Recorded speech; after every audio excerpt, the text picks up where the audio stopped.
네. 그러면 이제 시장 얘기를 좀 할게요. 시장 얘기를. 시장 얘기에서 조금 이것도 관점을 많은 사람들이 생각 안 하는 관점을 좀 얘기해드리고 싶어요. 그래서 지금 제가 익숙한 사고 때문에 이것도 당연히 그렇겠지라고 생각하는 부분에 문제가 있다라는 거를 지금 정치적인 부분에 대해서 지적을 해드린 거예요. 네네네. 경제에도 지금 그게 되게 커요. 뭐냐면 경제는 이효석 이사님, 네. 네. 수요와 뭘로 공급? 네, 맞추셨습니다. 아까 학생한테. 네네. 아니 그러니까. 네, 저는 학생입니다. 오늘 네. 아까 전에 오는데 제가 뭐 얘기했던 염색하다가 늦었거든요, 조금. 자기 뭐 학생한다 그래가지고요. 자, 수요와 공급. 수요와 공급이 이루어지잖아요. 근데 이 수요와 공급으로 이루어지는데 우리가 지금 실질적으로는 1차 대전과 2차 대전 사이에 영국이 미국한테 패권을 가져가라고 부탁했어요. 부탁을. 근데 미국이 안 받아준 거예요. 싫어. 난 안 해.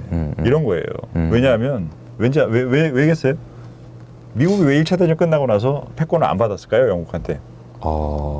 글쎄요. 미국 땅에서는 전쟁이 안 나요. 왜 지금 나는 나 혼자 잘 살면 되는데 굳이 내가 복잡한 세상에 껴가지고 어려운 일을 하기 싫었어요. 그래서 원래 그런 친구였구나, 미국이. 그런 친구가 지금 이제 경찰이 됐었던 그렇죠. 거고. 왜냐하면 미국이라는 그 지역이 자연 환경이 갖고 있는 게 완전한 자급이 전 세계에서 가장 어느 나라보다 잘 되잖아요. 지정학적으로 가장. 지정학적으로.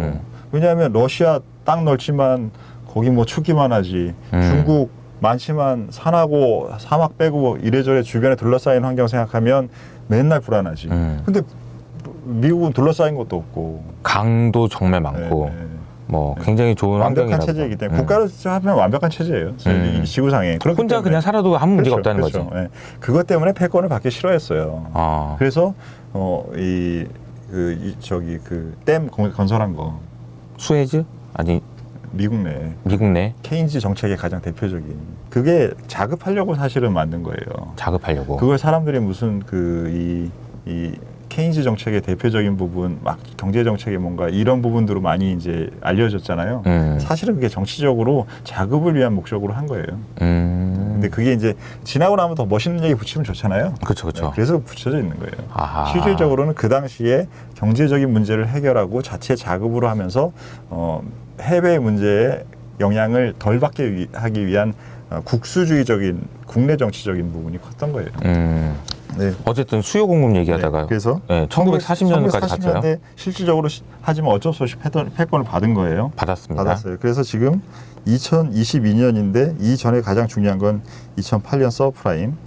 이 이후에는 지금 계속 뭔가의 조율과 조정이랑 여러 가지가 있기 때문에 정확하게 기존의 방식으로 패권을 갖고 있던 기간은 이렇게 보는 게 맞을 것 같고요.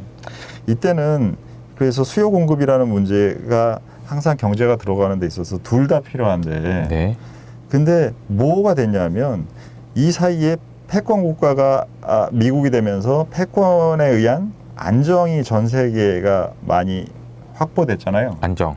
그리고 우리가 너무 이효석 이사님이 저보다 잘 아는 기술 발전이 굉장히 많이 이루어졌잖아요. 그렇죠. 이 두 개가 있기 때문에 이 두 개가 공급을 엄청나게 효율성을 극강시킨 거예요. 극대화시켰다. 그러니까 수요는 왔다 갔다 하잖아요.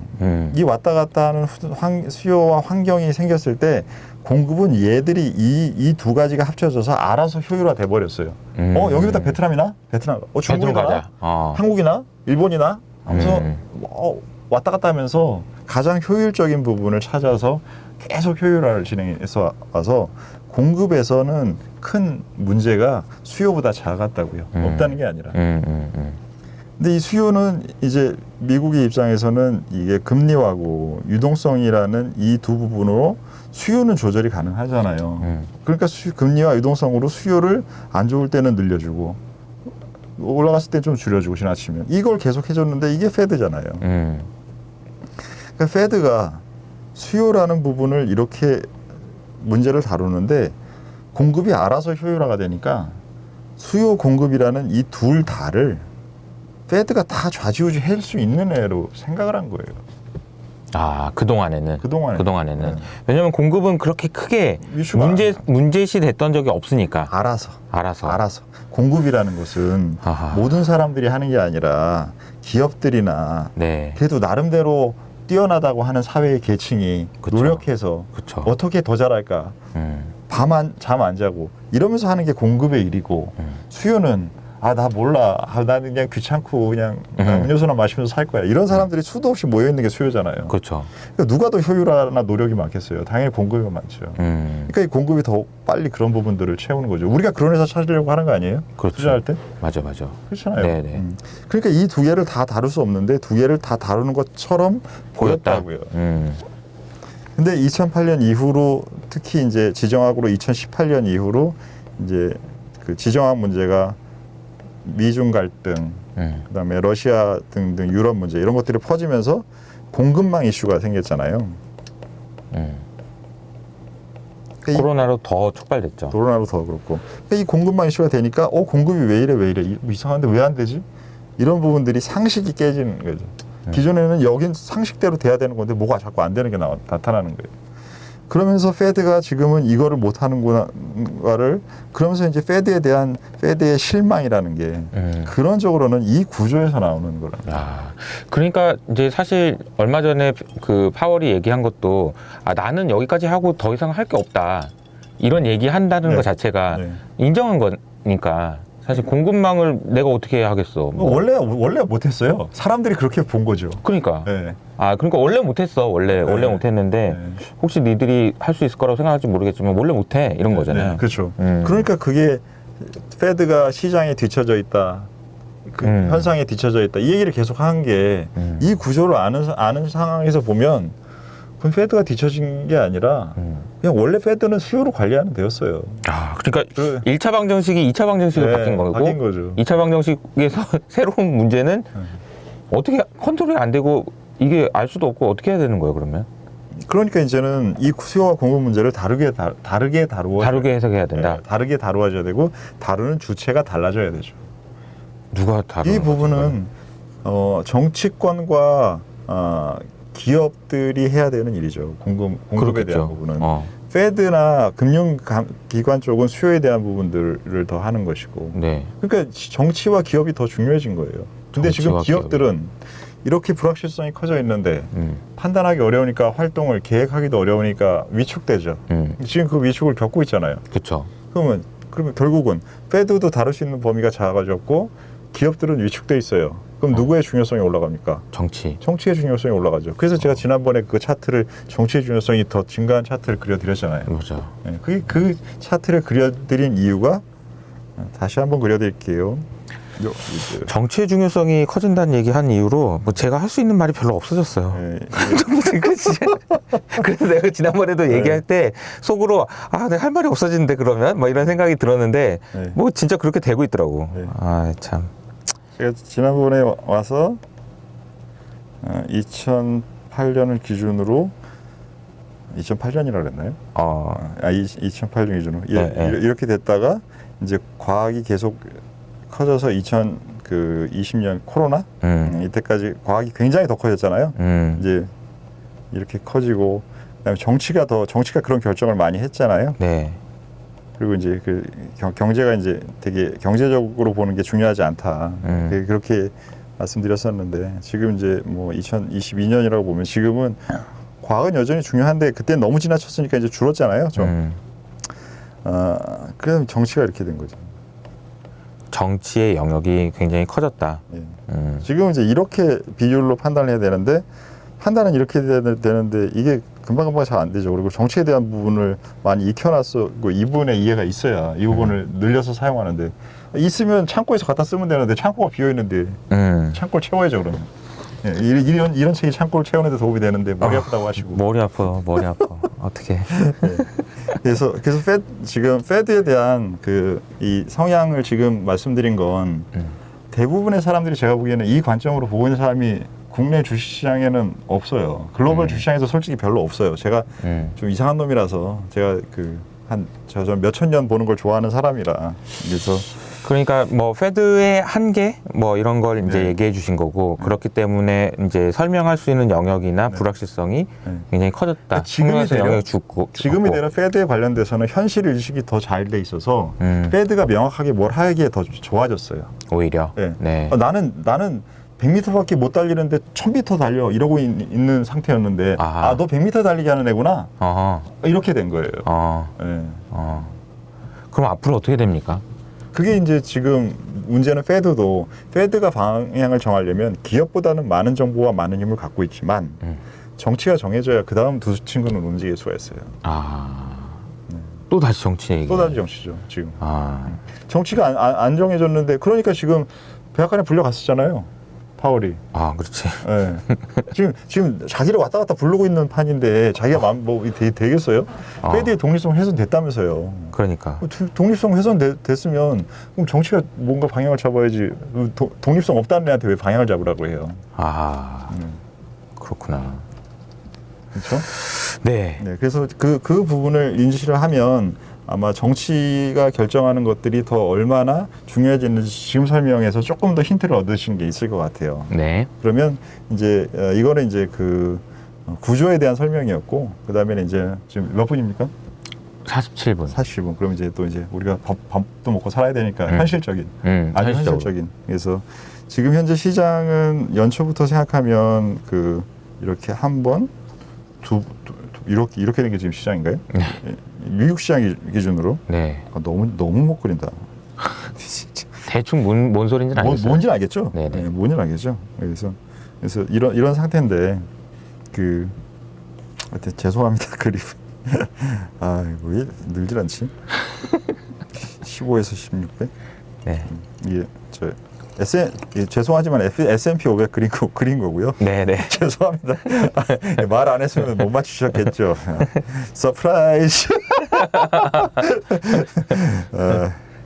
PD님 좀 적게 웃으세요. 방해가 되게 이렇게 쭉 웃으시면. 네네. 네. 그래서 이게 15배 정도 돼서 사실 밸류에이션 이슈는 많이 없어요. 우리가 이제 시장에서 봐야 되는 게 이제 이게 또 없어졌네. 이렇게 밸류에이션에 대한 부담은 이제 괜찮은 거고, 그다음에 이제 지금은 이제 이익에 대한 부분, 어닝 추정치가 어닝에 대한 부담이 있죠. 지금 줄어들 가능성이 있고. 부담이 있죠. 또 중요한 게 뭡니까 시장이? 어닝과 밸류에이션.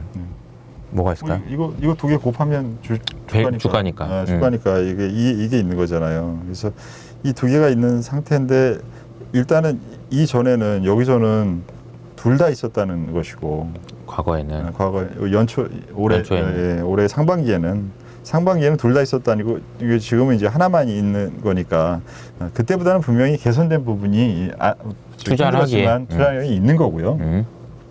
근데 이 어닝이 개선되는 부분들이 지금 현재 그 경기 침체 로직이 나오고 있으니까 경기 침체 로직이 나오는 상태에서 이 어닝에 대한 추정치를 못 믿으면서 그 추정치에 대한 신뢰가 떨어지는 게 지금 오늘 이 시간 현재 일어나고 있는 일이잖아요. 그렇죠.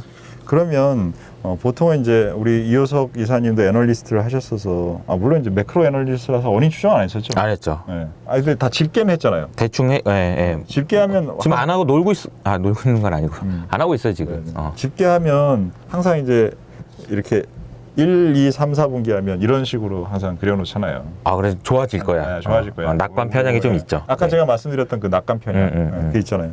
이게 있는데 지금은 이제 이거를 못 믿어 하면서 이제 절반이 발표가 됐으니까 이게 이렇게 꺾였잖아요. 이렇게 떨어져. 근데 이게 이렇게 된 거지 이렇게 되지는 않았어요. 그쵸. 이렇게 되면 플랫이 되는데 그래서 올해 추정치가 아직도 그냥 애널리스트의 숫자상에는 0은 안 돼 있을 거예요. 아마 그게 뭐 15였다가 10이 됐다가 15가 되고 이런 과정을 겪고 있겠죠. 근데 문제는 이 경기 침체라는 것까지 다 들어오고 지금이 이제 6월 말이잖아요. 네. 그러면 이게 하반기를 생각하지만 사실 저희 같은 그 기관 투자자들은 내년도 생각을 해야 돼요.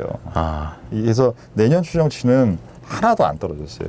아직 숫자상으로는. 물론 이제 사람들의 심리와 밸류에이션 상으로 일정 부분은 반영하고 있지만 이 정도 되지 않았을까? 그렇게. 이 애널리스트의 추정치는 안 떨어졌는데 제가 지금 안타깝게 말씀드리고 싶은 건 저희가 예전보다는 이 패시브 자금이 ETF나 이런 인덱스 펀드나 이런 식의 패시브 자금들이 굉장히 시장의 사이즈가 커졌고 시장을 이런 식으로 판단하고 하는 이런 액티브 자금의 규모가 줄었어요. 그래서 이런 저 같은 사람들의 의견에 시장에 영향을 주는 부분들이 전보다는 줄었어요. 많이 줄었죠. 많이 줄었어요. 그러니까 이러한 그 패시브 자금들은 이러한 퀀트 데이터가 되게 중요해요. 아시다시피. 그래서 이 퀀트 데이터에 내년 게 하나도 안 떨어진 게 지금은 그 자금들이 갖고 있는 모델들에 다 들어가 있어요. 그래서 이게 올해 게 떨어지는 게 올해 이 정도 힘들었으니까 올해 뭐 이제는 뭐 많이 반영했겠지라는 거는 우리 인간은 그렇게 느끼는데 퀀트의 데이터랑 그 퀀트 데이터를 사용하고 있는 패시브 자금의 그 수많은 에쿼티 자금들이 이걸 반영을 아직 거의 안 하고 있어요. 이게 제일 그 힘든 부분인데 이 데이터는 또 웃기는 건 올해 하반기 한 11월, 10월 될 때까지 건드리지도 않아요. 잘. 물론 실적이 나올 때 조금씩 꺾는데 왜냐하면 회사에서 이제 가이드를 주니까 이게 내년 건 잘 안 떨어지거든요. 올해 거만큼은. 그러니까 지금은 그런 어닝 부담은 실질적으로 있는 부분들도 있지만 지금 당장 한 3개월 정도, 6개월 정도 반영할 부분은 안 좋은 것도 좀 많이 반영돼 있어요. 그래서 그렇기 때문에 지금 올해 올해를 봤을 때 제가 최근에 여기 페이스북 친구분들도 계실 텐데 올해 정도로 봤을 때는 단기적으로 그래서 제가 단기적이라는 표현을 썼는데 단기적으로는 지금 부담이 좀 준 정도의 그 지수 레벨에 지금 미국이든 우리나라든 와 있어요. 왜냐하면 지금 설명드린 그러한 이유 때문에. 그리고 지금부터는 경기 침체까지 일정 부분 반영하고 경기 침체가 나오면서 항상 경기 침체가 나오면 모든 안 좋은 생각은 다 떠오릅니다. 그러면서 이제 그러면 시스템 리스크가 제일 극단의 우리의 시장에 영향을 주는 큰 요인인데 그것까지 일정 부분은 고민을 하고 있는 상태였는데 우연치 않게 그때 미국 은행의 스트레스 테스트 결과가 나왔어요. 그게 괜찮게 나왔어요. 그러니까 그게 시스템 리스크에 대한 부분에 아직은 괜찮아라는 부분을 줬고 경기 침체 있어라고 이제는 다 받아들여서 사람들이 기정사실화했어. 왜냐하면 그거를 놀랄 일은 이제는 아닌 거죠. 그래서 경기 침체 이슈가 강도와 폭의 문제지, 강도와 기간의 문제지, 경기 침체가 되느냐 안 되느냐는 이미 시장이 경기 침체 있는 거야라고 이제 그거를 그래서 밸류에이션 이렇게 됐잖아라고 인정을 해버린 거예요. 그래서 전보다는 좀 약간 단기적으로는 좀 하락의 각도가 그렇게 급한 거는 마무리된 것 같아서 단기적으로는 지금 매도하는 게 큰 의미가 없다라는 얘기를 최근에 제가 한번 드렸었는데 지금은 좀 그런 상태인 것 같아요. 굉장히 어려워 보이지만 뭔가 더 빠지기도 애매하고 오르기도 애매한. 그러면 결국 힘은 옆으로 간다라는 얘기잖아요. 네. 그러면은 옆으로 가기에는 너무 각도를 시장이 이렇게 해놔서 이 각도가 이렇게 점점 이렇게 올라와 줘야 되는 거죠. 그러니까 시장 각도가 이렇게 해서 이렇게 이런 모습이 지금 좀 진행돼야 되는 상황에 있는 것 같아요. 그러니까 이 한 3개월짜리 이상 얘기를 하는 거는 그냥 굳이 의미가 없는 것 같아서 단기적으로는 그 정도의 느낌입니다.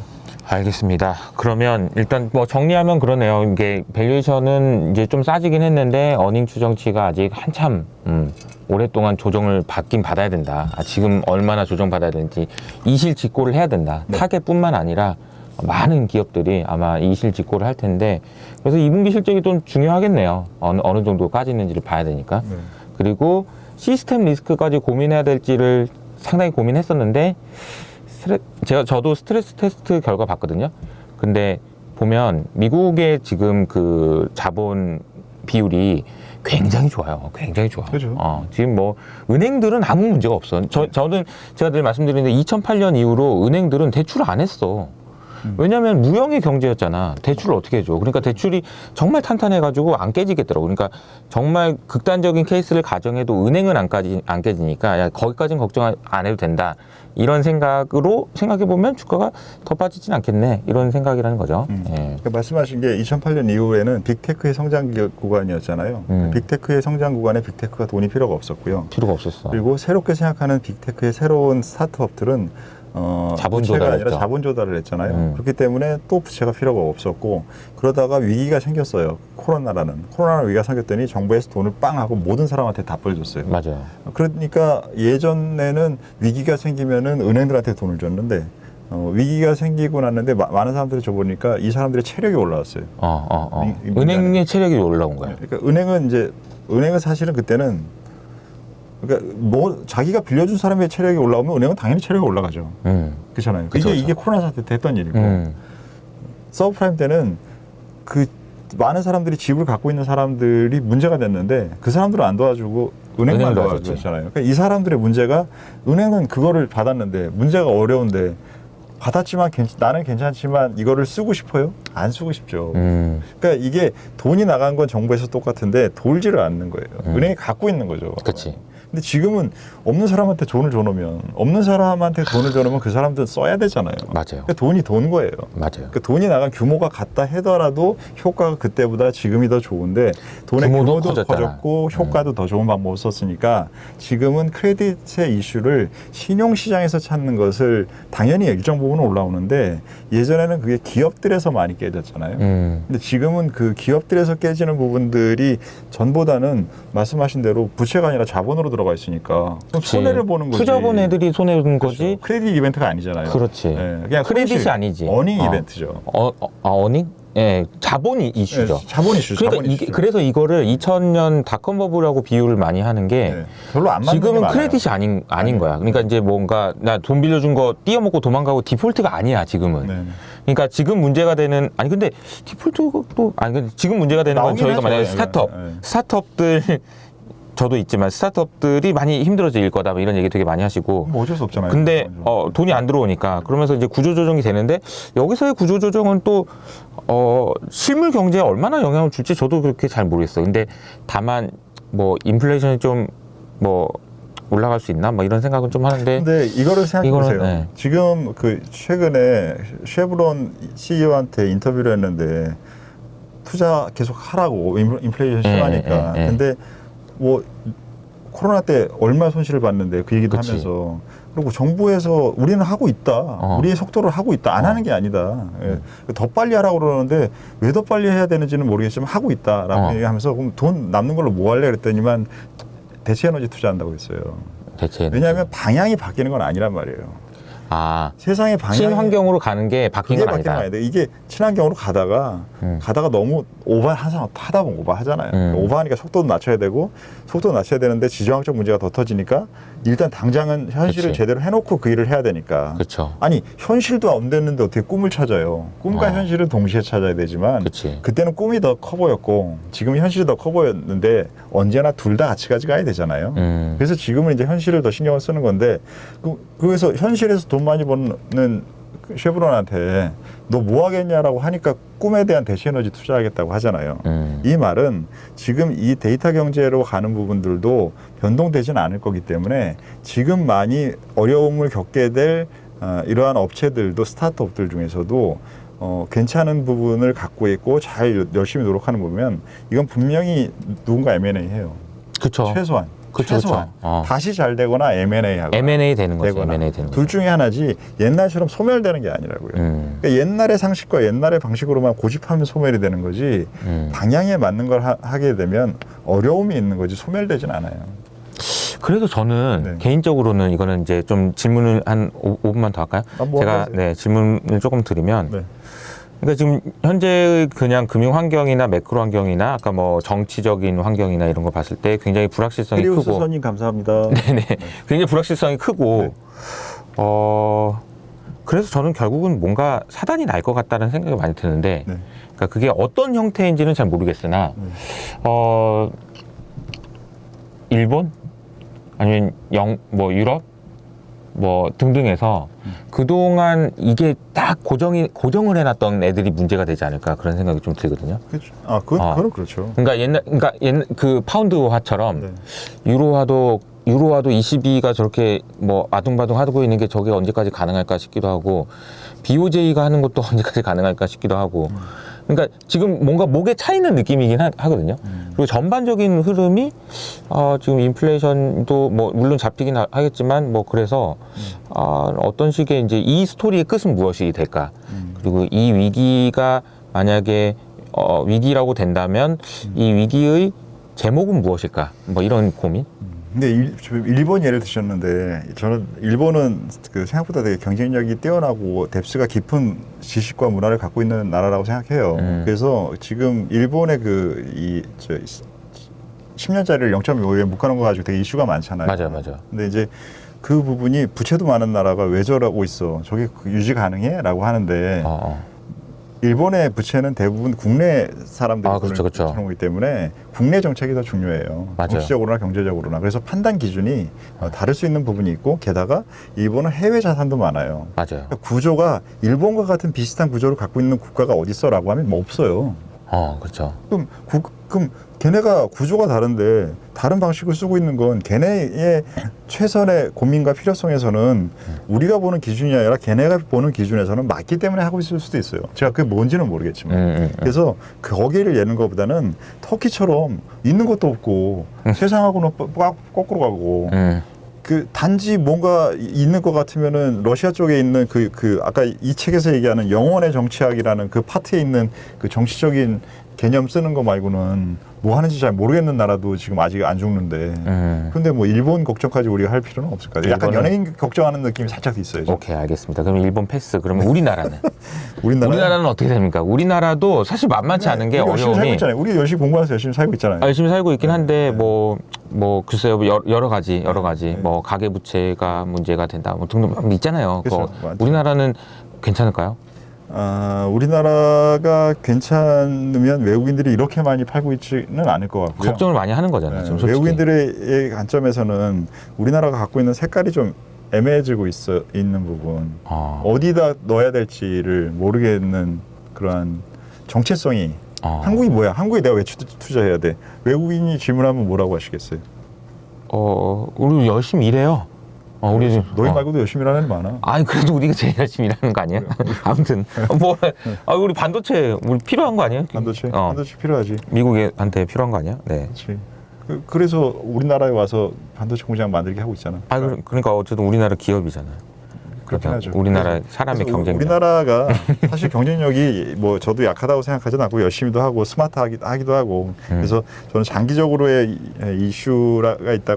그건 우리가 열심히 하면 된다고 생각하는데 문제는 단기적으로는 외국인 투자자 입장에서 봤을 때는 정체성이 좀 애매해요. 아예 중국도 아니고 아예 뭐 미국도 아니고 그리고 뭐 선진국 지수에 들어간다 만다 뭐 이런 얘기 뭘 하고 있는데 그 자체가 정체성이 정확하게 없다라는 얘기예요. 맞아. 정체성 변화를 우리 스스로가 깨하고 있잖아요. 그럼 그게 정체성이 맞다고 우리가 안 생각한다는 거잖아요. 근데 그럼 저쪽에서 봤을 때는 얼마나 더 없겠어요. 모호하다는 거지. 모호하다. 이도 아니고 저도 아니다는 거지. 지금은 모호한 것들 확실한 것인 줄 알고 배팅이 났는데도 그것도 손실이 나요. 근데 모호한 게 있으면 걔는 어떻게 해야 돼요? 없애거나 줄여야죠. 근데 그 모호함은 당분간은 해결이 안 되는 거 아니에요? 예를 들어서 지금 뭐 G7 회의를 갔는데 거기서 뭐가 결정됐다 그런 것도 아니잖아. 그런 것도 아니죠. 한참 그렇겠네요. 그래서 제가 처음에 인내심을 부탁드린 게 우리 효치님들한테 지금은 뭔가 빨리 해결되고 내가 빨리 상황이 괜찮아지고 이런 생각을 갖고 마음 자세를 갖고 세상을 보는 사람이 유리한 구간이 아니에요. 지금은 인내심을 가지고 조금 더 천천히 남들보다 버텨낸다. 그리고 그 사이에 전보다는 덜 바빠질 거잖아요. 아무래도 할 게 없어지면 그 사이에 체력과 공부를 한다. 운동도 하고 공부도 하고.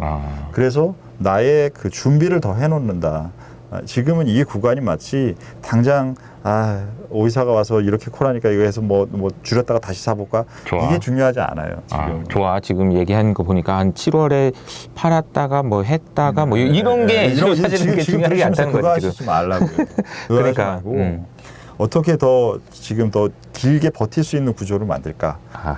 내가 지금 시장 포지션이 너무 지나치면 이번 반등을 이용해서 좀 어떻게 잘 줄여서 해놓을까? 또 너무 숏만 해놨다면 너무 비관이 많으니까 그거보다는 약간 조금 더 그 위험 자산의 비중을 올려놓는 게 지속하는 데는 더 유리한 분이라면 되게 없겠지만 그러면 그렇게 해놓을까? 그래서 더 지속성을 늘리는 쪽으로 노력을 하시는 게 그게 지금 굉장히 중요해요. 이 얘기를 제가 정말 장단컨대 뭐 가끔 효석이 때문에 이 효석이랑은 주기적으로 이제 뵐 테니까 1년이나 2년 후에 이거를 지켰던 분과 아닌 분은 삶이 달라요. 네, 이건 제가 장담해요. 1년 후에. 1년이나 2년 후에. 알겠습니다. 그러면 이제 저희 그 상수가 기다리고 있어가지고 가야 되는데 한 5분만 질문 타임을 좀 하죠. 질문 타임을. 그래서 사실 질문 좀 해주세요. 아까 이제 중간 선거 얘기하시는 분들이 좀 있더라고요. 네. 공화당이 우세할 가능성이 크면 어떻게 되나 뭐 이런 거. 그래서 지금 그 민주당에서는 너무 이제 그 상황이 지금 어렵기 때문에 이거를 경제나 전반적인 사회 분위기를 개선시켜서 만들 수 있는 그러한 확률이 너무 적어요. 그래서 민주당은 지금 현재는 더 경제적이지 않은 비경제 이슈 쪽을 더 어떻게 잘 활용하는 그러한 생각들을 민주당 쪽에서는 지금 하고 있는 걸로 보이고요. 그래서 이번에 그 낙태 관련된 법이 통과됐잖아요. 그래서 그걸 다분히 정치적인 것 같긴 한데. 그래서 그 부분을 이제 150년 전으로 미국이 돌아간다라는 그런 부분들을 통해서 이제 여성의 표랑 그다음에 이제 이 진보적인 성향의 사람들의 표를 더 가져오려는 노력을 하고 있고 그 낙태 말고 또 하나 있었는데 뭐 최근에 법적인 이슈가 또 총기 사건, 총기 문제에 관련돼서도 이 부분들을 더 부각해서 비경제적인 부분으로 선거 전략을 짜고 있다라는 말은 경제적인 전략이 짜기 어렵다라는 또 하나의 반증이잖아요. 그래서 지금은 중간 선거까지가 경제에 어떠한 방향을 돌리는 팩터로 그 부분을 인지하기는 좀 어려운 상황 같습니다. 알겠습니다. 그 질문 주신 게 김수빈님이 지난번에 현금을 늘리라고 하셔가지고 그때 아마 저는 아직도 기억나는 게 형이 그 현금을 더 늘려 주식 팔아 이렇게 얘기하시길래 제가 역대급으로 지금 현금 비중 많은데 여기서 더 팔라고 그러니까 그래도 팔아 이렇게 얘기하실 정도로 지금 주문 내라고 그랬죠. 지금 내라고 할 정도로 세게 사실 그렇게 얘기하기 쉽지 않은데 아무튼 그렇게 얘기해 주셨고 실제로 그랬어요. 근데 지금 그래서 이제 고맙다고 얘기해 주시는 분도 있는데 지금도 비슷한가요? 뭐 그때보다는 지금 제가 짧게 답해 볼게요. 미국하고 한국 중에 어디가 나으냐? 네. 둘 중에서 굳이 따지면 한국인 것 같아요. 이유는 뭐냐면 밸류에이션이 더 낮기 때문이에요. 지금 어디가 더 좋고 나쁜 거를 판단하기가 어렵기 때문에 이럴 때는 밸류에이션 기준이 되는 게 좋고요. 인내심 이거 멈출 수도 있나요? 인내심의 끝을 알 수 있는 시그널은 어떤 것이 있을까요? 이거 되게 좋은 질문이십니다. 시그널. 일단은 설명드린 대로 정치적인 부분에 판의 구도가 정해져야 됩니다. 그 판의 구도가 정해지는 부분은 좀 짧게 걸리지 않을 거니까요. 제가 뭐 나중에 또 나와서 뭐 설명 한번 드릴게요. 그런 것들이 느껴지면. 근데 지금은 좀 인내심을 가지고 좀 오래 보셔야 될 상황인 거고 한국의 국방 산업에 대해서 혹시 아이디어가 있으신지. 우리나라는 지금 그 미사일 거리 제한이나 이런 것들은 풀어줘서 지금 로켓 쏘고 그다음에 뭐 자주포나 수출도 하고 이제 그런 것들이 있는데 국방 산업이 이게 그 북한하고의 특수성 때문에 실질적으로 아주 발전하기는 그 남북한의 특수성이라는 게 너무 큰 것 같아요. 그래서 남북한의 특수성이 있지만 사실 우리가 기술은 또 좋잖아요. 우리나라가. 그래서 그 부분에 너무 그 핵심적인 무기가 아닌 그거를 아예 하는 그러한 회사들이나 그러한 부분들은 해외에도 좀 판매도 하고 이런 가능성이 좀 더 있을 것 같아서 주식으로 따지면 매수 뉴트럴 중립 매도 중에서는 중립이나 매수 쪽이지 매도는 아닌 것 같아요. 그냥 주식적으로 얘기하면. 오케이. 우리나라는 가계부채가 경제 위기를 불러올 것 같은데 이게 우리는 이제 말씀하신 대로 가계부채가 제일 약한 고리고요. 우리나라 안에서만 보면 그리고 이제 민간 문제가 이제 또 이게 그 변동 비중이 한 78%. 78%? 정확하시네. 며칠 전에 봐가지고. 그러시구나. 그래서 그렇게 그 정도 되게 높잖아요. 그래서 이 부분이 경기의 민감도가 너무 커요. 그래서 좀 이렇게 커버를 안 내리고 있는데 지금 상대방 펀치 날아오면 맞으면은 더 타격이 크잖아요. 그렇죠. 지금 그 부분이 분명히 있어서 우리가 이러한 위기에 더 상대적으로 그 이면돼 있다, 좀 약간 면역돼 있다라고 표현하기는 어렵습니다. 예, 네. 그 부분은 맞습니다. 어려운 부분. 예, 약점이 맞습니다. 다. 오 이사님 현재 시점에서 미국 한국 투자 어디? 그거 아까 했는데요. 아까 했고요. 네. 현재 싸다고 판단되는 밸류에이션이 실적이 꺾여도 그래서 그 부분 때문에 이제 저희가 시장을 볼 때는 PE를 보다가 PB를 보는 겁니다. 그래서 이제 PE는 이 어닝에 대한 부분이고 PB는 북밸류이기 때문에 자본이나 이쪽에 쌓여 있는 자산과 자본에 쌓여 있는 부분이잖아요. 그래서 예전에 장이 좋을 때는 PE로 못 보고 PSR을 봤듯이 이렇게 얘기하면 그냥 괜찮아요? 네. 설명 안 드려도 돼요? 다 여기 네, 그럼요. 훨씬 마을이니까. 네. PSR을 봤듯이 장이 안 좋을 때는 PER이 아니라 PBR을 보시기 시작해야 되는데요. 지금은 이제 그 시점이 시작된 것 같아서 이익하고 두 개를 같이 보십시오. PE랑 PB를 같이 보면서 밸류에이션의 저점을 보려면 네네, PB가 낮은 거를 지금은 좀 선호하시면 좋겠습니다. 그리고 최근에 G7이 러시아 금 제재를 했는데 금에 대해서 어떻게 생각하시나요? 지금 저는 금에 대해서는 좀 긍정적입니다. 최근에 그 긍정적으로 된 게 별로 없는데 금은 이게 지금 그 진행되는 상황을 제가 전에 말씀드린 적이 있는데 러시아가 미국 채권을 이미 2018년에 이미 다 팔아놨다고, 중국도 다 미리 대응을 해놨는데 얘네들이 중국과 러시아가 공통으로 많이 늘려놓은 자산이 금이에요. 그리고 지금 크립토 커런시 시장이 굉장히 어려워지면서 어떤 게 기준이 돼야 될지 굉장히 많은 사람들이 무언가를 기준으로 삼기가 어려워지잖아요. 그 상태에서 그러니까 항상 달러가 안전자산이라는 얘기를 하는 건데, 지금 말씀드리는 내용은 달러의 패권이라는 얘기가 뉴스에 너무 많이 나와요. 패권이 흔들려 지정학적인 구도가 변해, 이러게 되면 지금까지는 달러가 강했지만 달러가 약해질 수 있는 가능성이 없다고 할 수는 없어요. 그러면 그런 상황에서 제일 기준이 돼줄 수 있는 애가 금이기 때문에, 그래서 저는 이제 상상을 한 건데, 이건 뭐 실제로는 아닌데, 그러니까 금과 비트코인은 항상 다르게 움직였거든요. 그리고 금이 갖고 있던 안전자산의 성격을 비트코인이 가져갔던 구간까지도 있고, 그런데 지금 현재 패권이 더 어려워지는 상황이 미국이 불리하게 좀 진행된다라고 사람들이 생각하고, 그렇게 되면은 이미 크립토커런시는 굉장히 가격은 많이 조정받아 있는 상태면, 사람들이 기술을 선호하는 사람들이 안전자산으로 생각하는 게 달러가 아니라 빠진 크립토 비트코인이 되고, 그렇지 않고 대부분의 사람들은 또 금을 그렇게 생각하면 비트코인 가격과 금 가격이 같은 방향으로 움직일 수 있는 가능성도 있을 수도 있어요. 패권의 안 좋은 상황에서 그렇게 되면, 그러면 그 얘기는 비트코인이 약간 안전자산처럼 이렇게 움직일 수 있다라는 금이 다 거죠. 기준이 돼 버리는 거죠. 그러니까. 근데 이제 금만으로 하기에는 세상이 변하는 건 또 인정해야 되니까. 그쵸. 두 개가 이제 예전에 제가 복잡기를 설명드리면서 그랬잖아요. 그러니까 주가가 올라갈 때는 채권 가격은 빠지고, 그쵸. 채권 가격 주가 이 사이클대로 움직이던 게 그 상관관계가 깨졌다는 말씀을 드렸잖아요. 네. 지금 계속 그걸 겪고 있잖아요. 우리가 지금도 그것처럼 금과 크립토커런시가 갖고 있는 상관관계가 정치적인 사건 때문에 깨져버릴 수도 있다는 거죠. 근데 이제 위쪽으로. 그래서 금에 대해서는 상대적으로 지금은 좀 좋게 보고 있습니다. 그리고 비트코인도 좋게 보시는 거네요. 지금요? 지금은 중립 정도라는. 중립 정도. 왜냐하면 비트코인이 없어질 건 아니기 때문에. 오케이. 그리고 혹시 브릭스 나토처럼 국제 정치가 분열되고 있는 것처럼 보이는데, 이 구도에 대해서 어떻게 보시는지.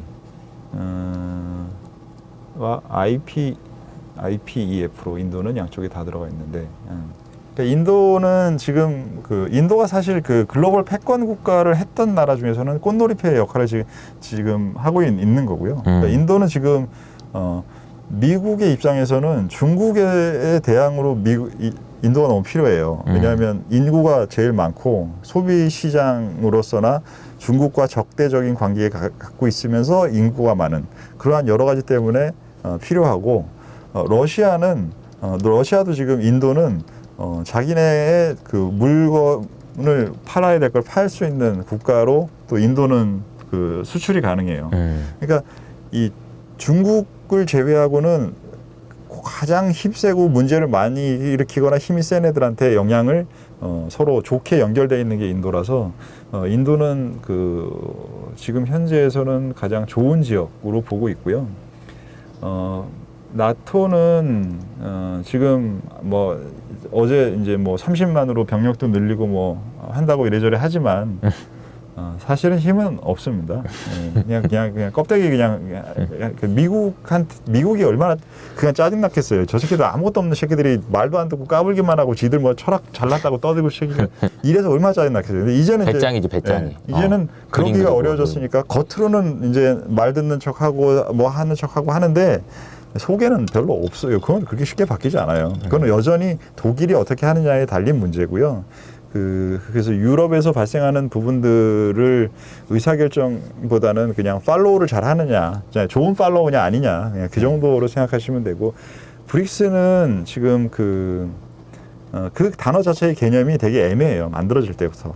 만들어질 때부터 그때가 너무 골드만삭스가 핫한 개념이니까 그걸 만들었던 건데 그 커머더티라는 베이스로 만드는 건데 그 커머더티 국가의 상황과 커머더티 종류들이 그때처럼 일관성이나 연계성이 없어요. 그러니까 지금은 이제 곡물하고 저희 에너지 관련된 부분하고 이런 것들도 굉장히 다르고요. 맞아.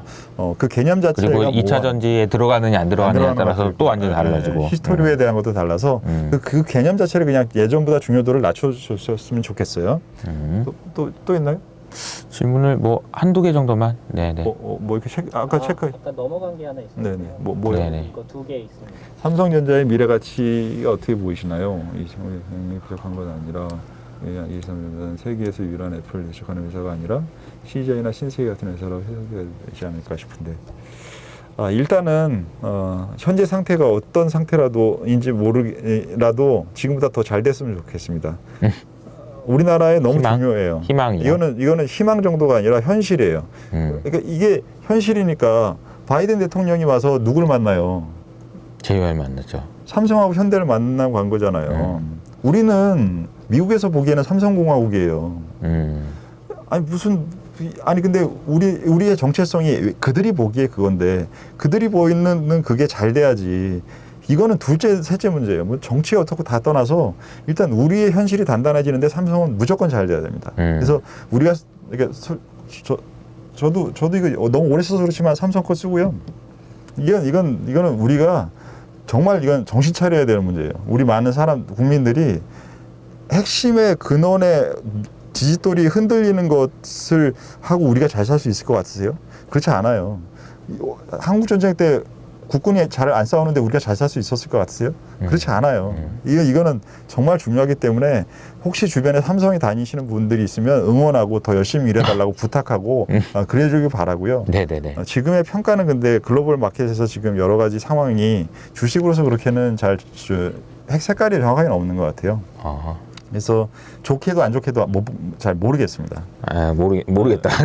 주식은 모르겠지만 아무튼 엄청 중요하다. 예. 중국은 어떻게 판단해야 할까요? 당장 모르겠는데 중국은 지금 현재는 정책을 늘 거꾸로 써왔는데 세계가 안 좋을 때 좀 풀어주고 그다음에 세계가 좋을 때는 좀 단속하고 근데 지금 이제 계속 먼저 단속을 했다가 최근에 좀 푸는 쪽으로 돌아섰잖아요. 이 부분을 하반기에도 계속 할 겁니다.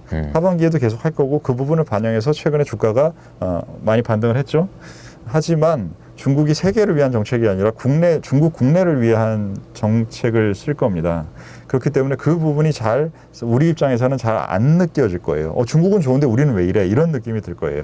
그러면서 중국은 그 활동을 하면서 원자재 가격을 빨아들이면 원자재 가격이 세지죠. 그러면은 미국의 인플레이션에는 안 좋죠. 하는 방식으로 미국을 공격할 수 있고 러시아가 그 시점에 가을이 돼가는데 러시아의 밸브를 잠가버리면 에너지 가격은 또 올라가면 공급 측면의 문제와 중국이라는 수요 측면의 문제가 다 원자재 가격을 자극할 수가 있어서 그래서 지금 저는 원자재 가격을 상대적으로 더 떨어지기 어려운 상황으로 보고 있습니다. 그래서 중국은 미래 안 좋았기 때문에 좀 안 좋은 부분과 중국 내부 정책이 좋기 때문에 그냥 뭐 투자의 관점에서 보면 다른 나라보다 중국이 좀 더 좋을 확률은 하반기에도 있는 것 같습니다. 이 정도 하시죠. 네. 네.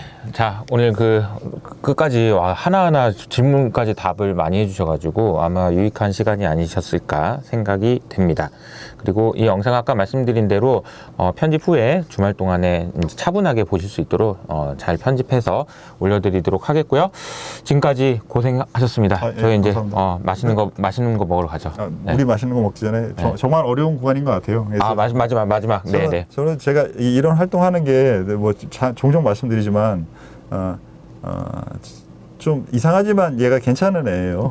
이효석이라는 애가. 그래서 네. 저는 괜찮은 사람이 잘 되는 게 세상이 잘 되는 거라고 생각해요. 아하. 그래서 효석이가 잘 됐으면 하고 나오는 부분이 첫 번째고 네. 그 효석이한테 효친님들이 중요하잖아요. 효친들이랑 같이 잘 되지 않고서는 효석이가 잘 될 수 있는 게 없잖아요. 그래서 효친님들이 잘 됐으면 좋겠다고 해서 뭔가 제가 조금이라도 도움이 될 걸 드리려고 오는데 네. 문제는 지금 굉장히 어렵기 때문에 이게 지치고 많이 그냥 그만하고 싶고 막 이런 마음이 사실 당연히 드실 거예요. 근데 이때를 잘 견뎌내면 그 다음에 왔을 때 정말 여러분들의 삶의 레벨이 다른 것을 투자를 통해서 만들 수가 있거든요. 그런 분들이 조금 더 늘어나서 세상도 좋아지고 우리나라도 좋아지고 이효석 아카데미도 좋아지고 했으면 좋겠어요.